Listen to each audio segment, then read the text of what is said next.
Hello everyone, स्वागत है आप सबका बायोट्रीजर में।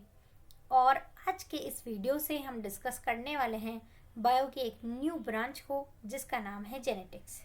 अगर मैं चैप्टर वाइज बात करूं तो ये क्लास 12th का जो चैप्टर नंबर 5 है, principle of inheritance and variations, वहाँ से बिलोंग करता हुआ टॉपिक है। तो स्टार्ट करते हैं हम। बिल्कुल बेसिक आइडिया किस चीज़ का, जेनेटिक्स का और मेंडलिज्म का आज हम इस वीडियो में डिस्कस करने वाले हैं। तो स्टार्ट करते हैं हम। सबसे पहले जिसकी बात होगी वो होगी वेरिएशंस की। क्या है वेरिएशंस? देखो, वेरिएशंस क्या है? Changes which are found in progeny than the parents. यानी जो प्रोजेनी है, जो ऑफस्प्रिंग है, उसमें अपने पेरेंट्स के कंपैरिजन में जो चेंजेस देखने को मिल रहे हैं, that are called as variations. ठीक है। या फिर और क्या बोल सकते हैं कि चेंजेस या differences found with in the member of similar species.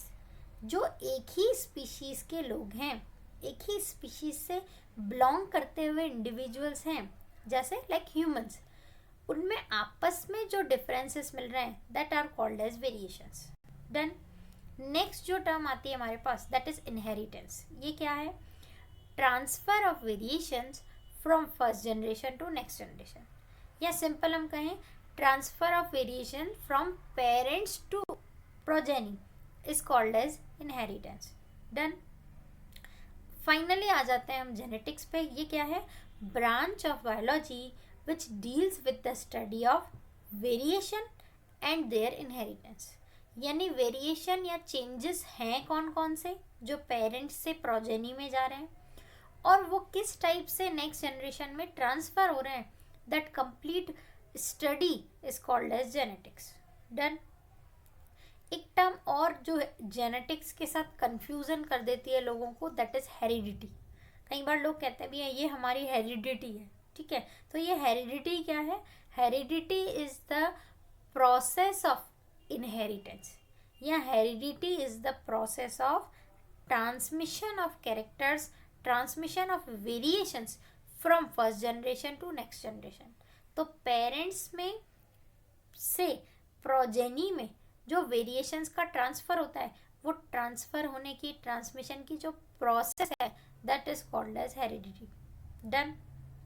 Finally हम बात करते हैं फादर ऑफ जेनेटिक्स किसको कहते हैं हम, तो वो हैं Gregor John Mendel. Done.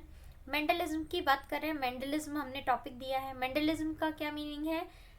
Study of genetics done from the Mendel. जो मेंडल सर ने जितने एक्सपेरिमेंट जो स्टडी की, उस सबको मिला के हमने कह दिया मेंडलिज्म।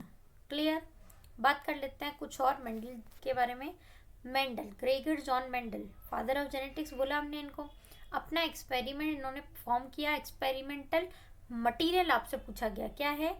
गार्डन पी और पाइजम सटाइवम। साइंटिफिक नेम याद रखेंगे हम। पाइजम सटाइवम जो प्लांट है, गार्डन पी जिसका कॉमन नेम है, ये था एक्सपेरिमेंटल मटेरियल मेंडल का।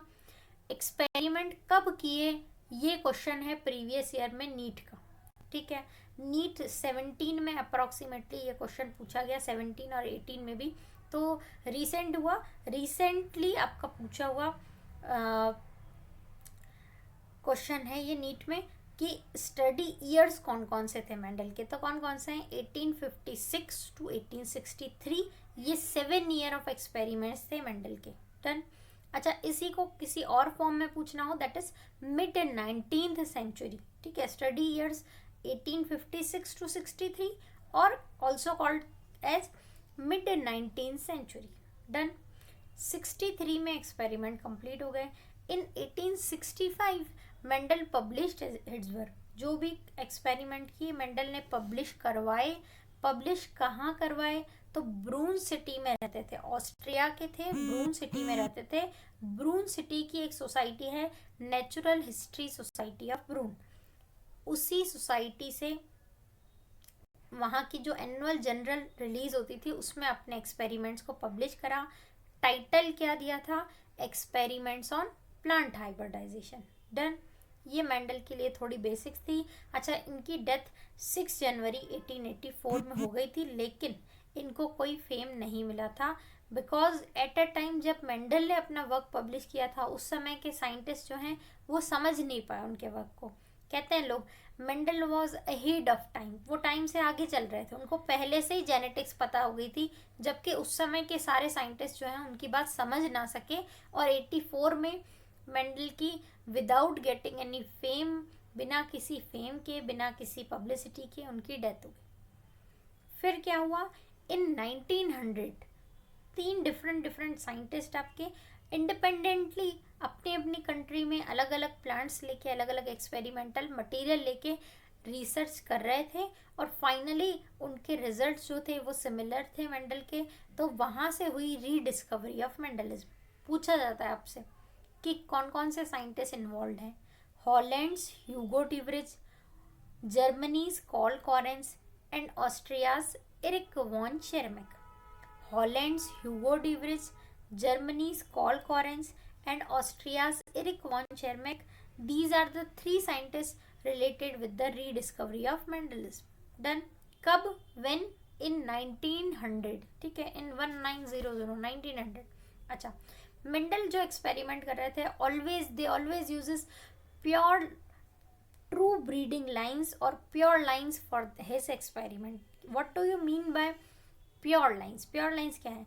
प्योर लाइन्स का मीनिंग है कि सपोज करो आपका प्लांट जो है दैट इज टॉल, तो प्लांट का जो जेनेटिक कॉम्बिनेशन है that is capital T. Homozygous या प्योर लाइन का मीनिंग है कि both allele are of similar time. Suppose करो प्लांट जो है दैट इज टॉल, तो capital T. If plant is a dwarf then it have the alleles small t and small t. So Mendel always use pure lines for his experiment, and for preparation of pure line Mendel perform continuous self pollination. Plant कोई भी हो, आप continuous self pollination जब कराओगे तो confirm है उसकी pure line form होगी। डन। तो प्योर लाइन के फॉर्म में ही मेंडल एक्सपेरिमेंट जो है अपना स्टार्ट करते थे। इनकी इनिशियल पॉइंट पे कभी मिक्स प्लांट नहीं आया, हमेशा इनिशियल पॉइंट पे, स्टार्टिंग पॉइंट पे जो है प्योर लाइन क्रिएट करने के बाद ही उसको स्टार्ट किया गया। डन। अच्छा, 7 ईयर एक्सपेरिमेंट, 7 ईयर्स लिए एक्सपेरिमेंट करने के लिए मेंडल ने। 7 ईयर्स के लिए 7 कॉन्ट्रास्टिंग कैरेक्टर्स जो हैं वो पी प्लांट के सेलेक्ट किए हुए थे, उनकी स्टडी की मेंडल ने। कौन कौन से हैं ये आपसे क्वेश्चन पूछा गया, तो देख लेते हैं। हमने एक टेबल फॉर्म में ड्रॉ किया। ये है 7 characters taken by the Mendel for his study into the pea plant. Pea कौन सा? Garden pea, Pisum sativum. ठीक है, 7 कैरेक्टर्स हैं। Only single character is directly related to the stem, that is stem height. Height कह सकते हैं हम, toll हो सकती है या ड्वार्फ हो सकती है। ठीक है, next 2 characters are related with the flower, flower का कलर एंड फ्लावर की पोजीशन। ठीक है, next 2 characters related to the seed, seeds colour and seed shape. Important, seed colour को ध्यान से देखो। सीड कलर के केस में क्या होगा, जो सीड कलर है वहाँ येलो डोमिनेंट होता है। डोमिनेंट का मतलब वो मैक्सिमम प्रेजेंट होता है, तो येलो डोमिनेंट है, वो मैक्सिमम प्रेजेंट होगा। ठीक है, नॉर्मली हम कहते हैं कि पी में सीड शेप क्या, सीड कलर क्या होता है? ग्रीन। ठीक है, गलत बात है। Yellow is dominant, green is recessive.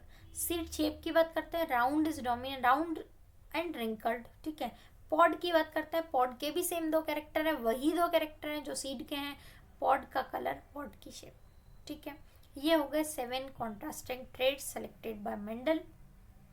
इसी टाइप से मेंडल ने इनिशिएट किया, 7 ईयर्स दिए, 7 कैरेक्टर्स को सेलेक्ट आउट किया।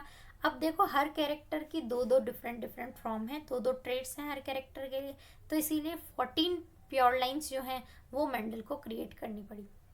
सो पूछा जाता है आपसे कभी कभी कि वाई, रीजन बताओ, why garden pea is a good experimental material. मतलब पी प्लांट को एक बहुत अच्छा एक्सपेरिमेंटल मटेरियल क्यों मानते हैं? ये ऐसे कहते हैं कि मेंडल जो थे वो सक्सेस उनको मिली, रिजल्ट तक वो पहुंचे, उसके पीछे एक रीजन ये भी रहा कि मेंडल ने जो एक्सपेरिमेंटल मटेरियल यूज किया वो सबसे अच्छा था। तो क्यों अच्छा था? फर्स्ट पॉइंट, जो गार्डन पी है that having short life span, उसका लाइफ स्पान छोटा होता है। सिंगल ईयर अगर आप कल्चर करते हो तो मल्टीपल जनरेशन उसकी ग्रो कर सकते हो। नेक्स्ट, इसको स्मॉल स्पेस चाहिए, it requires a little space to grow, that is also beneficial because at small area is required for experiment. Mendel जो थे वो चर्च में काम करते थे, तो उनके चर्च में ही जो छोटी सी जगह खाली पड़ी हुई थी वहीं पे उन्होंने एक्सपेरिमेंट किए। ज़्यादा रिसोर्सेस नहीं थे मेंडल के पास, बट नॉलेज अच्छी थी, इसीलिए मेंडल जो है वो सक्सीडेड हुए। डन। अच्छा, कॉन्ट्रास्टिंग ट्रेड्स बहुत सारे हैं गार्डन पी में और क्लियरली विजिबल भी हैं, मतलब ट्रेड्स हैं कॉन्ट्रास्टिंग बहुत सारे और बहुत इजीली क्लियरली कोई उनको डिस्टिंग्विश भी कर सकता है। लास्ट एंड फाइनल क्वालिटी क्या है कि सेल्फ पॉलिनेशन तो होता ही है। अगर पी प्लांट है, गार्डन पी है, तो सेल्फ पॉलिनेशन तो उसमें होगा ही होगा, but we can also perform cross pollination very easily, मतलब क्रॉस पॉलिनेशन हो सकता है, हम करवा सकते हैं, बहुत इजी मेथड है, ज़्यादा कोई कॉम्प्लेक्शन यहाँ नहीं है। तो ये 4 क्वालिटीज़ हो गई। एक तो शॉर्ट लाइफ स्पान है, दूसरा जगह भी, स्पेस भी कम चाहिए, नेक्स्ट जो है वो ये है कि कॉन्ट्रास्टिंग ट्रेड्स बहुत सारे मिल रहे हैं, तो इजीली दिख रहे हैं, तो पहचानना इजी है। और फाइनली क्या है कि सेल्फ पॉलिनेशन तो इसमें होता है, अगर हमारी रिक्वायरमेंट है तो क्रॉस पॉलिनेशन भी हम करवा सकते हैं। क्वालिटीज़ क्लियर हैं गार्डन पी की। बस चलो फिर आज इस वीडियो में इतना ही। कमेंट करने के लिए बहुत बहुत धन्यवाद। वीडियो अच्छा लगा हो तो लाइक कीजिए, शेयर कीजिए, चैनल को सब्सक्राइब कीजिए और देखते रहिए बायो टीजर। Thank you.